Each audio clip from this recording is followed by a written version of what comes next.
행복한 나라가 어디냐면 부탄입니다. 부탄이라고 하는 나라. 히말라야가 있는 나라. 근데 부탄이라고 하는 나라인데 그 부탄이라고 하는 나라가 세계에서 가장 못 살아요. 그런데 그 국민들은 자기들이 가장 행복하다고 생각을 해요. 그러니까 생각이 어디에 두느냐에 따라서 달라진다는 거잖아요. 그러니까 요즘 사람들은 빨리 건축하기를 원하고 빨리 출세하고 늦게 출발하고도 빨리 가려고 스피드를 내려고 그래요. 그러니까 이 시대에 부족한 시대입니다. 이런 시대를 극복하고 살아가는 성도들에게 본문은 농부의 인내를 배우라는 거예요. 농부의 인내를. 이 농부의 인내 갈라디아서 6장 7절에 있는 대로 스스로 속이지 말라. 하나님은 만물이 여김을 받지 아니하시나니 사람이 무엇을 심든지 그대로 거두리라. 그러니까 농부의 인내는 농부가 씨를 뿌려놓고 기다려야 돼. 때를 기다려야 돼. 무조건 소출을 얻는 게 아니잖아요. 때가 돼야 거기서 열매를 맺고 거기서 소출이 되는 거예요. 그러니까 씨를 뿌리고 그 씨가 나기까지 자라기까지 열매를 맺기까지 농부가 인내하고 끊임없이 노력하는 것처럼 농부의 인내를 가지라는 거예요. 두 번째로는 선지자의 인내를 배우라는 거예요.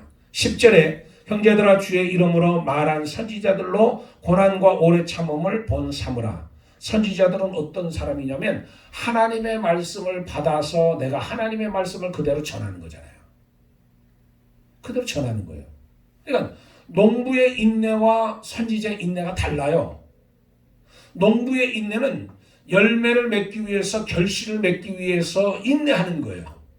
그거는 결국은 그 열매를 따거나 그 소출을 가지면 누가 이익을 얻냐면 자기가 이익을 얻는 거예요. 그러니까 자기를 위해서 인내하는 인내가 농부의 인내입니다.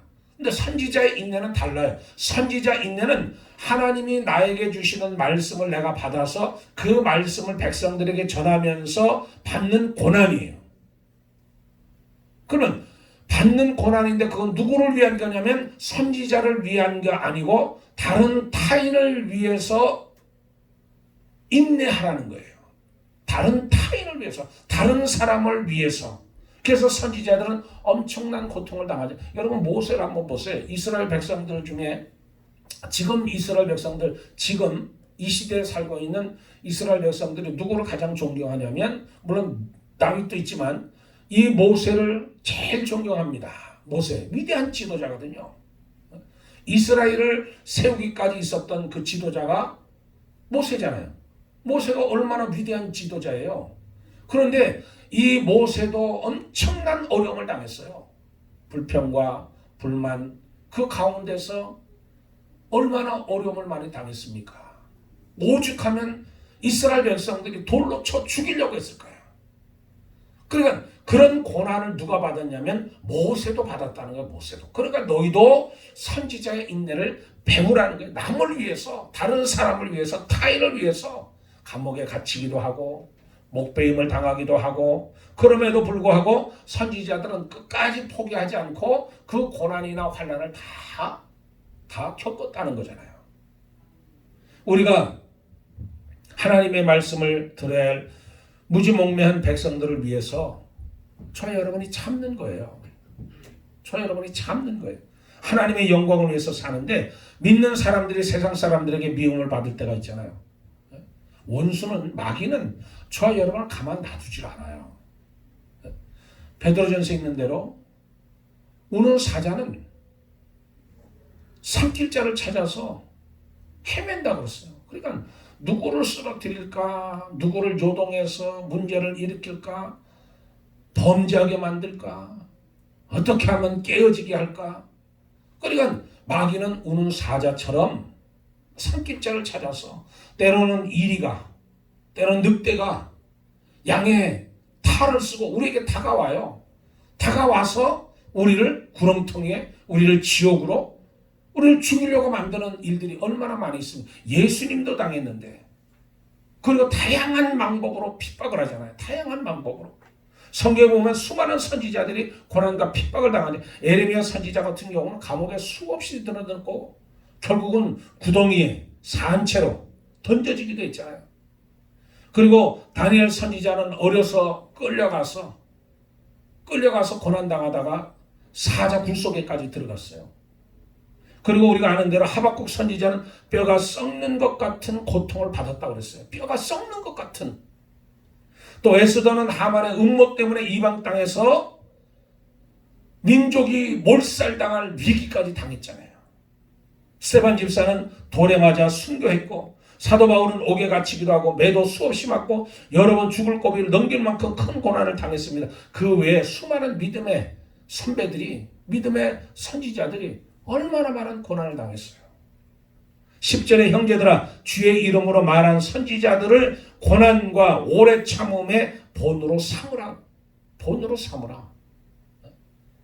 누가 나를 욕해도, 누가 나를 흉보하고, 누가 나를 무시하고 속된 말로 묵사발을 만들어도, 곤욕을 치르더라도, 수치를 당하더라도, 억울한 일을 당하더라도 인내하라는 거예요. 참으라는 거예요. 야고보 사도는 고난 가운데서도 오래 참았던 선지자들을 모델로 삼으라고 이야기합니다. 사명을 위해서 일하다가 고난을 당할 때 끝까지 인내, 끝까지 견디는 자라야 구원을 받으리라. 마태복음 24장 13절 예수님이 하신 말씀이잖아요. 끝까지 견디는 자. 마지막 세 번째로 욥의 인내를 배우라는 거예요. 욥의 인내를. 앞서 소개한 농부 자기를 위해서, 즉 자기가 거두게 열매를 위해서 참고 기다리면 선지자는 자기 자신이 아니라 다른 사람을 위해서 인내합니다. 근데 욥의 인내는 농부의 인내와 선지자의 인내와 달라요. 이 인내는 어떻게 오는 거냐면, 욥이 왜 고난을 당했어요? 욥이 범죄했어요? 욥의 자녀들이 죄를 지었어요? 아니에요. 그거는 욥의 고난은 하나님에 의한 거는 하나님에 의한 거. 하나님께서 이 사단에게 말했습니다. 너 욥을 본 적이 있느냐? 그와 같이 순전하고 정직하게 나를 경외하며 악에서 떠난 자가 세상에 없느니라. 그러니까 사단이 하는 말이, 하나님 욥에게 많은 재물을 주셨기 때문에 그가 하나님을 의지하는 것이지, 만일 하나님께서 욥에게 주셨던 것을 다 빼앗아 보십시오. 욥은 단번에 하나님을 원망할 것입니다. 하나님이 허락하셔요. 몸은 손대지 마라. 몸은. 그래 이 사단이 내려와서 이 자녀들을 다 죽이잖아요. 자녀들을. 그리고 이 7남 3녀 10명의 자녀가 한날 한시에 폭삭해가지고 죽잖아요. 그것뿐이에요. 양, 소, 이런 낙타, 나귀, 이런 재산들을 다 뺏어가잖아요. 약탈해가도록 만들어. 그런데 이쯤 되면 우리는 하나님을 향해서, 여러분 10명의 자녀들이 한날 한시에 죽었죠. 재산 다 뺏겼죠. 그러면 하나님을 향해서 원망할 만도 하잖아요. 어떤 사람은 하늘에 대고 삿대질하는 사람도 있어요. 하나님이 살아계시면 내려와 보시라고. 근데 욥이 한 행동을 보세요. 욥은 1장 20절 23절에 욥이 일어나 겉옷을 찢고 머리털을 밀고 땅에 엎드려 경배하며 가로되 내가 모태에서 적신으로 나왔은즉 또한 적신으로 그리로 돌아갈지라. 주신 자도 야훼시요 취한 자도 야훼오시니 야훼의 이름이 찬송을 받으실지니이다 하고, 이 모든 일에 욥이 범죄하지 아니하고 하나님을 향하여 어리석게 원망하지 아니하니라. 어리석게 원망하지 아니하니라. 그러니까 1차 공격은 실패했어. 그러니까 사단이 또 하나님 앞에 와서 또 이야기를 하는 거예요. 그러니까 하나님이 이제는 그 몸은 허락하는데 생명은 건들지 말라고 그러잖아요. 생명은. 그래서 욥이 어느 정도냐면, 공격하는데 제 가운데 앉아서 기와 조각을 가져가 자기 몸을 막 긁잖아요. 간지러운데 여러분, 이 이치한 거 이거 참 찾기 힘들잖아요. 근데 긁어보세요. 긁으면 그게 더 심해져요. 근데 욥은 제 가운데 앉아가지고 벽돌로 기와짝으로 푹 그러니까 개가 와서 그 형틀을 핥잖아요. 더군다나 그 부인은 하나님을 저주하고 죽어라 인간아 그러면서 떠나가 버리잖아요. 그리고 그 세 친구들은 찾아와서 위로함다시고 너에게 분명히 죄가 있으니까 하나님이 너를 벌한 것이다. 이 없이 내가 그런 고통을 당할 리가 없다. 지금이라도 늦지 않았으니 하나님께 회개하라고 염정을 지르잖아요. 이처럼 욥은 끝까지 인내하고 또 인내했습니다. 누구 때문에 인내했을까요? 하나님 때문에 인내하는 거예요. 하나님이 주신 거예요. 하나님이 주신데 야고보 기자는 욥의 인내를 배우라고 했어요. 욥의 인내를 보라 인내하는 자를 우리가 복되도다 하나니 너희가 욥의 인내를 들었고 주께서 주신 결말을 보았거니와 주는 가장 자비하시고 긍휼히 여기는 이시니라. 하나님은 자비와 긍휼을 풍성히 여기시는 분이라는 거예요. 결말은 욥의 인내는 우리를 복주기 위해서 하나님이 허락하신 거예요. 그러니까 그거를 우리가 인내하고 그 과정을 통과하면 하나님이 배에 복을 주시기 위해서 축복을 주시기 위해서 하나님은 이런 인내를 요구하신다는 거예요. 이 인내는 욥의 인내는 배의 축복을 하나님이 우리에게 주십니다. 이런 글이 있습니다. 나는 믿노라 해가 비치지 않더라도 해가 있다는 것을 나는 믿노라 사랑을 느낄 수 없을 때라도 사랑이 있다는 것을 나는 믿노라 하나님께서 침묵하실지라도 그분이 계시다는 것을 그 밑에 God is here 아이슈비츠 수용소에 글깁니다. 유대인들이 600만 명 학살당하면서 언제 죽을지 모르는 그 포로 수용소의 벽에다가 새겨놓은 거예요. 하나님은 이 죽음의 현장, 하나님은 아비규환의 이 현장에 하나님은 계시다는 거잖아요. 풍성한 열매를 기다리는 농부처럼 끝까지 참고 기다리고 선지자처럼 끝까지 고난을 견디고 하나님께서 침묵하고 계시는 것처럼 보인다 할지라도 욥처럼 믿음을 잃지 않고 끝까지 인내하는 저 여러분 되길 주의 이름으로 축복합니다. 기도하겠습니다. 좋으신 아버지, 오늘 말씀을 저들이 묵상합니다. 인내 길이 참으라 열매를 바라보고 참으라 결말을 보고 참으라 원망치 말고 참으라. 하나님 오늘 말씀에 농부의 인내를 배우게 하시고 선지자의 인내를 배우게 하시고 욥의 인내를 배우게 하셔서 내가 그리스도와 함께 십자가에 못 박혔나니 이제는 내가 사는 것이 아니요 내 속에 그리스도께서 사신 것이라. 이제 내가 사는 것은 나를 사랑하사 자기 몸 버리신 하나님의 아들 믿음 안에서 사는 것이라. 갈라디아서 2장 20절 말씀처럼 예수 그리스도의 흔적을 담고 사는 저희들이 되게 도와 주시옵소서. 감사하며 우리 주 예수 그리스도 이름 받들어 기도드리옵나이다. 아멘. 우리 찬송가 450장입니다.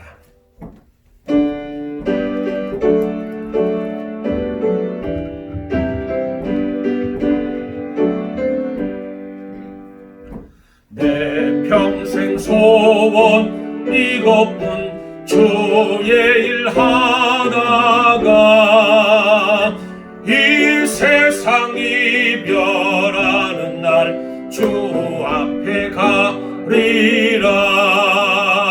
꿈같이 헛된 세상 일 취할 건 무엇냐. 일 수고 안 많아여도 헛된 것뿐일세. 불같은 시험 많으나 겁내지 맙시다. 그 주의 권능 크시니 이기고 남겠네. 금보다 귀한 믿음은 참 보배 되고 사람들 다 복을 받겠네. 살같이 빠른 광음을 주 위에 아끼세. 온 몸과 마음을 바치고 힘써서 일하세. 아멘.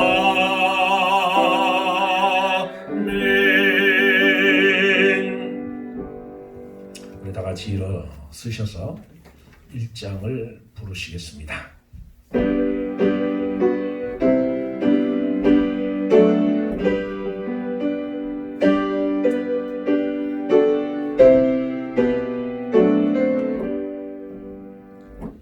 만복의 근원 하나님, 온 백성 찬송 드리고 저 천사여 찬송하세. 찬송 성부 성자 성령.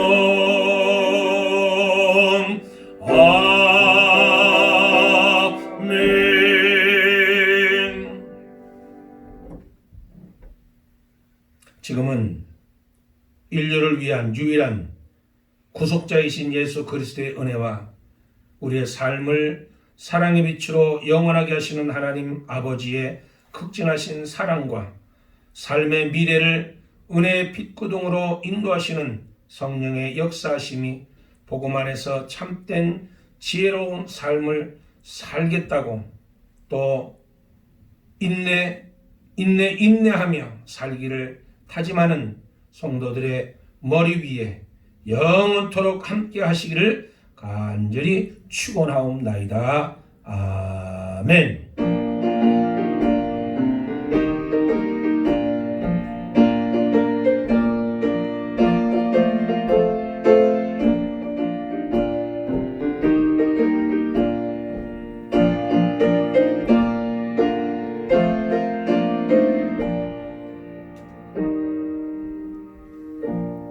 자, 1부 예배를 모두 마쳤습니다. 우리 또 한 주간 살아가실 때 건강함으로 살아가시기를 축복합니다. 할렐루야. 감사합니다.